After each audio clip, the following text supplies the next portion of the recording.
Alright guys, welcome back, and in this video I want to talk to you guys about not only one of the most important but also one of the most powerful tools that we have in the C programming language, and this is called a loop.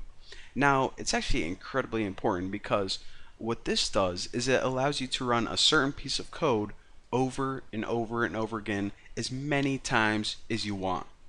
So I'll show you guys the structure for it right now. It's going to look kind of familiar to an if statement, and it actually is really familiar to it. The keyword is while. Now inside the parentheses right after it, you write some test, and the test is pretty much the same ones that you could use for if statement. And then after it, you have the code that you want to execute. So let me show you guys a really simple example of a statement right now. So say that we have, I don't know, just get any variable to test. I'm going to name mine tuna, and I'm going to set it equal to 1. Now for the test, we'll just say, I don't know, is tuna less than 5? If so, print out something on screen. So printf, and we can just write, we'll just write tuna is now %d, which would give us the value of tuna. So pretty much what this is going to do is it's a program that's going to first set this variable of tuna equal to 1, and then it's going to test, okay, is 1 less than 5? As long as it is, run this bit of code. So if you run it right now, it just says tuna is now 1 forever and ever, and you guys see how this is blinking? It's like printing it out a million times a second, or however fast my computer is. So now you're saying, okay, well, that's kind of a stupid test because tuna is always going to be less than 5 unless, you know, the universe or math changes, and that's probably not going to happen anytime soon. So we need a way, in order to end this loop, we need a way to increment tuna. If there is only like something called an increment operator or something. Oh, that's why we learned the increment operator in the last tutorial. So if you guys thought it was useless and you're never going to use it again, whenever you're using loops, you use it all the freaking time. So check this out. What we can do is change up our loop to say something like this. So what this is going to do is every time this loop occurs, it's going to add 1 to tuna each time. So if you run this, check it out. So the first time tuna was equal to 1, it tested if it was less than 5, printed out tuna, 1. Did the same thing for 2, added 1, did the same thing until it got to 4, and then once it got to 4, check it out. Once the value of tuna was equal to 4, it said, I'm going to test this again. Or excuse me, once it got to 5, it tested it one more time, and it said, okay, is 5 less than 5? Well, that's when this test was false, so that's why it didn't print out tuna is now 5.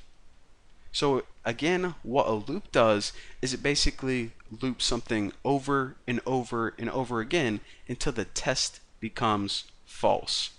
Pretty freaking sweet. So let me show you guys a really cool example of, actually I got a really cool example I can show you. So get rid of this and clear out everything except like the bare bones. So we just have an empty while loop.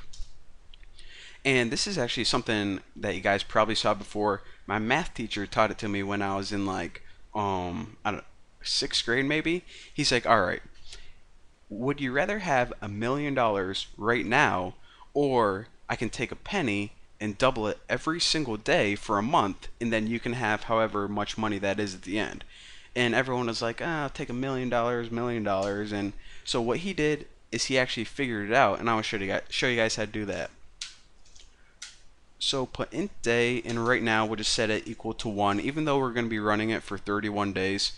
And for the penny, we can just do float amount and set this equal to 0.01, 1 cent. So now what do we want to test for? Well, we pretty much want to double it for 31 days. So we'll keep track of days and add 1 to it every single time this loop runs a process. So we're testing for days, so is day less than or equal to 31? As long as it is, continue this loop. Once it gets to day 32, then we can quit because there aren't any there aren't 32 days in a month. So the first thing I can do is just print out how much we have, just so we know. So printf, and I'll just put something like day %d, and might as well give you a tab, and then we'll do amount, and then after this we'll just go ahead and put the $sign, and then we'll build a float.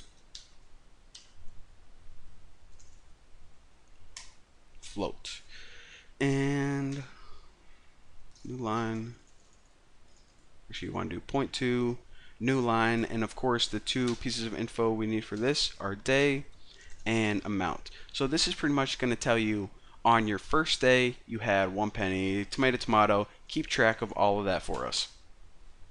So after this, what do we want to occur? What do we actually need to program? Well, the only things we're going to be doing is taking our amount and we're going to be multiplying it by 2. So remember that little shorthand I told you guys earlier, multiplied equals 2? It pretty much multiplies this by 2 and sets it as the new value for amount. So it's pretty much equals amount times 2. That's all.